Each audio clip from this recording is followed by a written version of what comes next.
Here I have a clip that's basically done. Mauna yung walang flashlight, char. But I'm not too happy with this.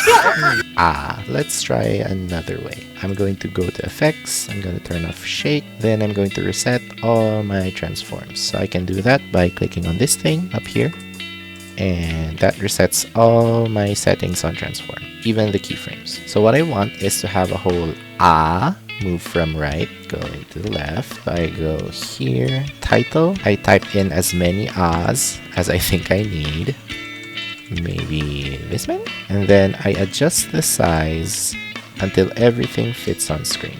If we go back here, we make size go like over the whole screen, and you check the sides, you can see that it cuts off. That's why we can't just put it to a size that we want. So let me just reset my position. I'll press this button, and then I'll scale down size until I see all my ahs. Then I go to settings, and then I'll adjust zoom so it's the size that I think I want. This isn't the best way, because if we zoom in too much, you can really see those edges. Anyway, so we're on the text plus clip. We're at the start.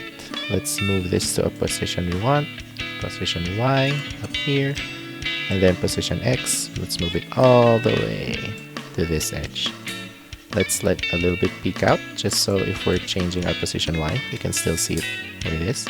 Let's mark this as our starting keyframe, and then let's go to the very end. So I mark this as my end keyframe, then I move it all the way to the other side of the screen.